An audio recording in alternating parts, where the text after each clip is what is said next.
Hello friends, हम class 10th में science and technology इस सब्जेक्ट के अंतर्गत चैप्टर पढ़ रहे हैं। Chapter number 4, effect of electric current. ठीक है, इसके पहले हमने बहुत कुछ पढ़ चुके हैं इसके बारे में। अब आज देखते हैं magnetic effect of electric current. ठीक है, उसके पहले हम एक बात समझ लें कि ये हो गया तुम्हारा मैग्नेट। ध्यान देखो, ये क्या हो गया तुम्हारा मैग्नेट। इसका एक है नॉर्थ पोल और इसका कौन सा होगा है साउथ पोल। ठीक है, अब उसके बाद में आपको मालूम है इसके ये एक मैग्नेट हुआ, इस मैग्नेट के पास में अगर दूसरा मैग्नेट यदि लेके जाते हैं, कौन सा वाला, अगर अपोजिट पोल वाला मान के चलो एक दूसरा लेके गए, जिसका ये पोल कौन सा होगा नॉर्थ और इधर वाला साउथ, तो क्या होगा अरे मतलब क्या दोनों चिपक जाएंगे। ठीक है, तो हम ये कह सकते हैं opposite poles of the magnet is attract to each other. ठीक है, अपोजिट जब पोल होते हैं तो वो क्या होते हैं अट्रैक्ट होते हैं। कैसे क्या होते हैं अट्रैक्ट होते हैं। ठीक है, अब उसके बाद में बाय द वे बातें मत करो आप लोग। उसके बाद में अगर हमने तो हम कैसे लिख सकते हैं, पहला point opposite poles are attract to each other. ठीक है, उसके बाद में यहाँ पर यदि हमने इक्वल पोल यदि लाते हैं, मान के चलो यहाँ पे भी ये साउथ है इधर नॉर्थ है, तो क्या होगा हाँ the opposite like poles are repel to each other. Like pole यानी ये कैसे पोल है ना, एक जैसे पोल कैसे होंगे वो रिपेल होंगे एक दूसरे। समझ में आ गई बात। हाँ, और दूसरी बात इसमें से एक बात कर देते हैं भाई, ये एक मैग्नेट है, इसको हमने जो पोल है इसको अलग अलग कर दिया। ठीक है, मान के चलो यहाँ से काट दिए हमने, तो इधर साउथ पोल से नॉर्थ पोल होगा क्या नहीं होगा, है ना। इसके हमने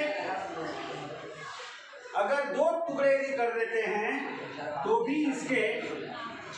इसके अंदर में ये जो है ये कंडीशंस में यहाँ पर फिर भी नॉर्थ ही रहेगा, इधर ये साउथ ही रहेगा।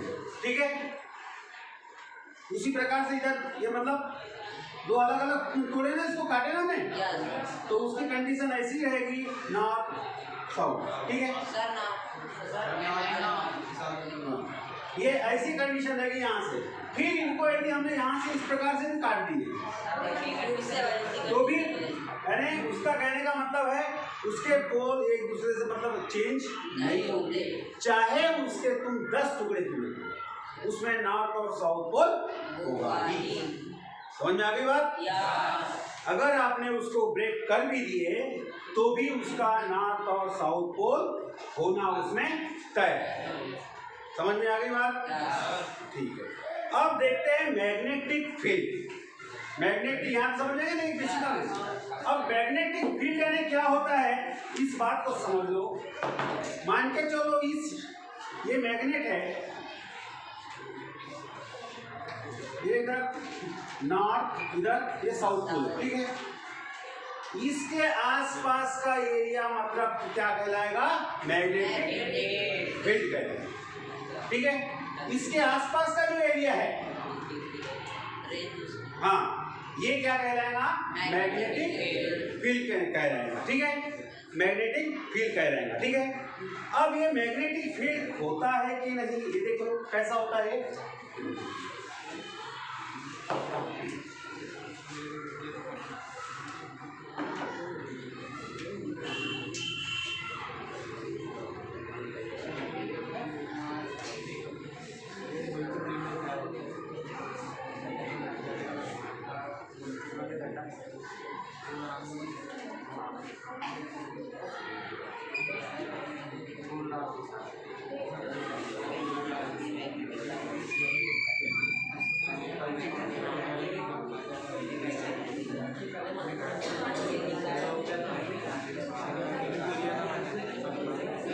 बातें नहीं।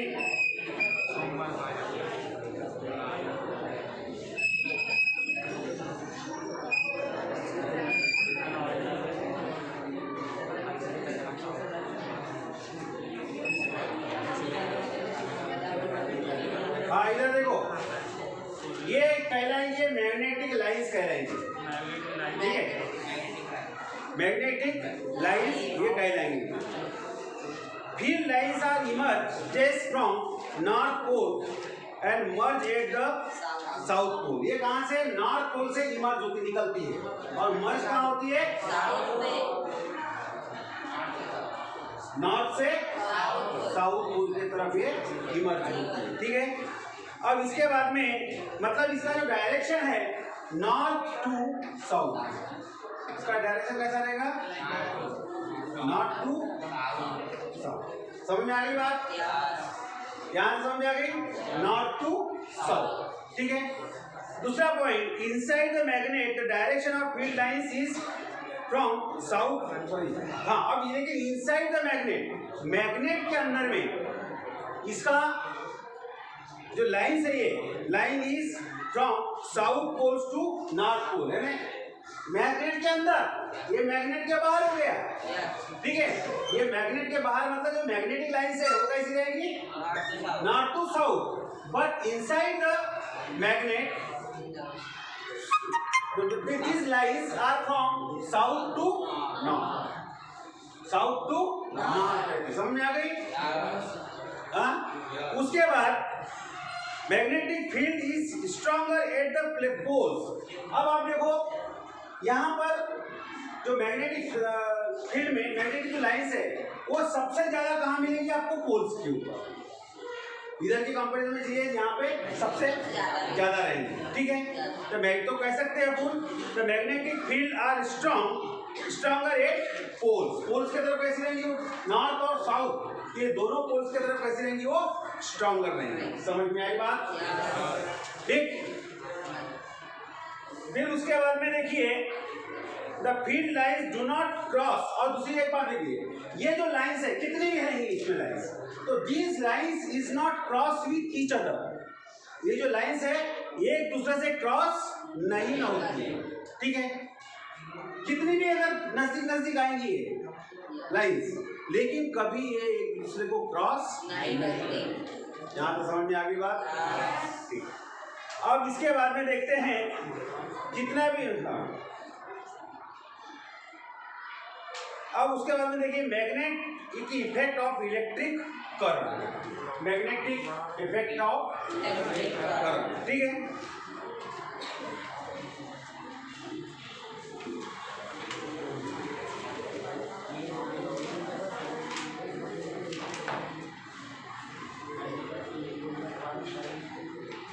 मान के चलो ये सर्किट डायग्राम बना लेते हैं, ठीक है।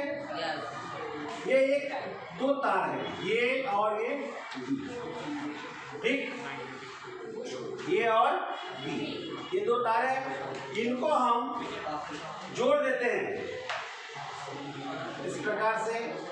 यहाँ पे पॉजिटिव है, सेकंड वाली नेगेटिव है। यहाँ पे क्या डाल दिया हमने? स्विच, ठीक है। यहाँ पे क्या डाल दिया हमने? स्विच की बन गई ना, ठीक। अब तुम्हारे बुक्स में या कहीं पे लिखा होगा वहाँ पे, हाँ तो बहुत बार में देखते हैं। अब इसमें ये डाल दिया हमने, अरे ये पहली पोजीशन है। यहाँ पर मैग्नेट लाए भी तो कोई इफेक्ट नहीं पड़ रहा है, मतलब मैग्नेटिक फील्ड निर्माण नहीं हो रही मान के, ठीक है। लेकिन एक फिर इसको हमने यदि चिपका दिए, मान के चलो जोड़ दिए, ये क्या हो गई? जुड़ गई। ये क्या हो गई? जुड़ जाए, मतलब इसको ऐसा इसको जुड़ गई। और फिर इसके बाद में एक मैग्नेट लाए, वो सुई के आकार का मैग्नेट होता है ना, हाँ? सुई वाला जो नॉर्थ, जैसे यहाँ पर हमने अगर लाए एक मैग्नेट है वो, ठीक है, तो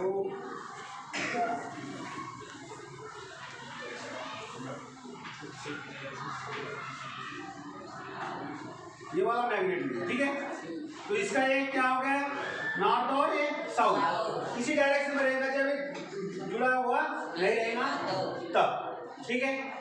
फिर उसके बाद में जैसे ही इसको जोड़ दिए हमने, इसको क्या काम करती है, जोड़ दिए, तो ये जो मैग्नेट उसके पास में जो ये मैग्नेट लाए, ठीक है, तो ये क्या होगी, डिफ्लेक्ट होगी, चेंज हो गई, इसकी डायरेक्शन कैसे चेंज होगी, डिफ्लेक्ट होगी, क्या होगी, डिफ्लेक्ट, मतलब थोड़ी टेढ़ी हो जाएगी, समझ में आ गई बात, क्या हो जाएगी, टेढ़ी हो जाएगी, ठीक है।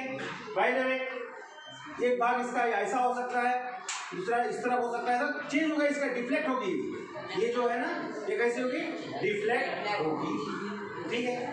अब क्या काम करती है हमने, ये जो बैटरी है, ये जो बैटरी है, इस बैटरी को हमने अगर चेंज कर दी, पहले क्या ये पॉजिटिव एंड था, इसका ये निगेटिव एंड था, ठीक है, तब डिफ्लेक्ट कौन सी, इस डायरेक्शन में, ठीक है। अब उसके बाद में उसको पलटा दिए, हाँ प्लस इस तरफ कर दिए, इधर निगेटिव कर दिया, इधर प्लस कर दिया, पॉजिटिव कर दिया, तो कैसी पहले ऐसी थी ना, फिर इसको लेंगे तो उसका डायरेक्शन और चेंज हो जाएगा, deflection, the deflection of direction is change, उसकी पोजीशन कैसे जाएगी, समझ में आ गई बात, तो ये हुआ मैग्नेटिक इफेक्ट, ठीक है। अब देखते हैं राइट हैंड थंब रूल, ठीक है, राइट हैंड थंब रूल, तो राइट हैंड थंब रूल क्या है,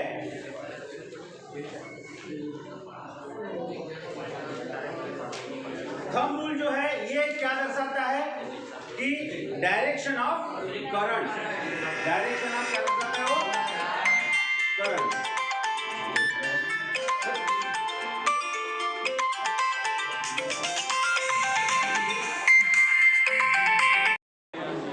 अच्छा है। अब इसके बाद में राइट हैंड थंब रूल समझने के पहले एक बात ध्यान में रख ले, तुम्हारे बुक्स के अंदर में डायग्राम्स दिया है 4.6, ठीक है, 4.6 कोई डायग्राम दिया ना, उसमें सिचुएशन देख लीजिए आप कि एक वायर है, वायर में एक कार्डबोर्ड लगा हुआ है, कार्डबोर्ड लगा हुआ है, ठीक है।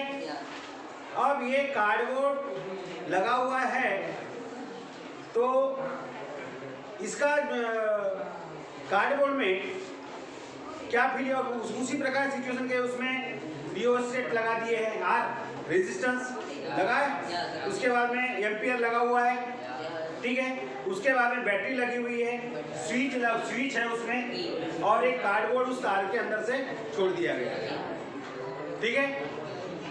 उसके बाद में और वहां पे उस कार्डबोर्ड के ऊपर आयरन फिलिंग्स फैला दी गई है, ठीक है, क्या फैला दी गई है, आयरन फिलिंग्स फैला दी गई है। जैसे ही वहां से आप करंट स्विच ऑन करोगे, ठीक है, स्विच ऑन करने के बाद वो जो आयरन फिलिंग्स है वो एक राउंड में अपने को दिखेंगी, लाइन राउंड में दिखेंगी कि नहीं, ऐसा हो तो वैसा हो रहा है ना।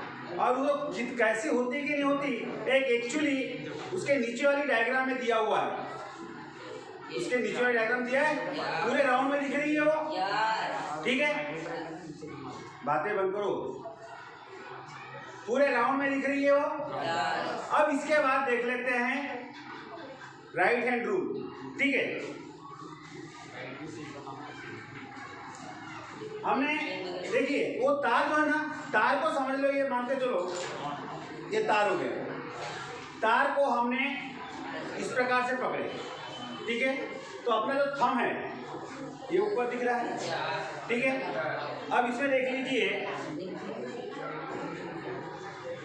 और अपनी जो कर्ल फील है, फिंगर है ये वाली, ये क्या दर्शाता है, डायरेक्शन ऑफ करंट, ठीक है।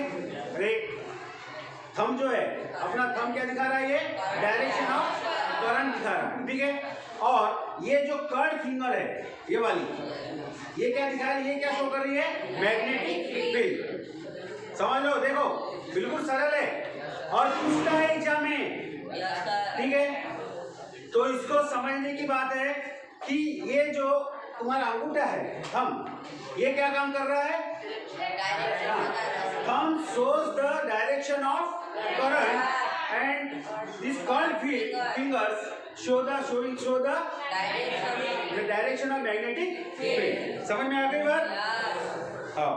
अब इसके बाद में thumb pointing upward different direction of magnetic field. अब जब सुनो, थंब अगर ऊपर की तरफ डायग्राम्स होगी, ठीक है, तो वो जो लाइनिंग जो होगी वो एंटी क्लॉकवाइज होगी। तो कैसी होगी, एंटी क्लॉकवाइज होगी। अगर बाय द वे यही अगर थंब्स पॉइंटिंग डाउनवर्ड ऐसा है, तो वो जो लाइंस बनेगी जो अभी आपको बुक्स में दिखाई दे रहा है, वो कैसे नजर आएगी, वो क्लॉकवाइज डायरेक्शन में नजर आएगी। समझ में आ गई बात? ठीक है, तो हम ये कह सकते हैं magnetic field is directly proportional to current. Magnetic field is directly proportional to current, ठीक है। और उसके बाद में जैसे जैसे आप इधर देखिए, उस मैग्नेट के जैसे जैसे दूर जाओगे, ठीक है, डिस्टेंस उसका बढ़ता जाएगा, है कि नहीं? जैसे मैंने आपको बताया था वो मैग्नेटिक लाइंस के बारे में, तो वो जैसे जैसे आप दूर जाओगे, या गोल वाली लाइन भी जो है जैसे दूर जाओगे, तो वो कैसी होंगी, उसका डिस्टेंस बढ़ता जाएगा। तो उसमें हम कह सकते हैं मैग्नेटिक फील्ड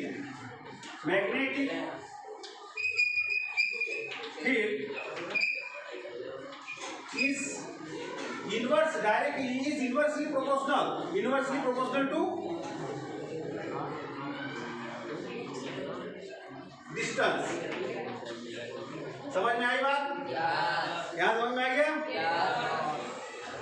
और एक तुम्हारा और एक मैक्सवेल कॉर्क स्क्रू रूल।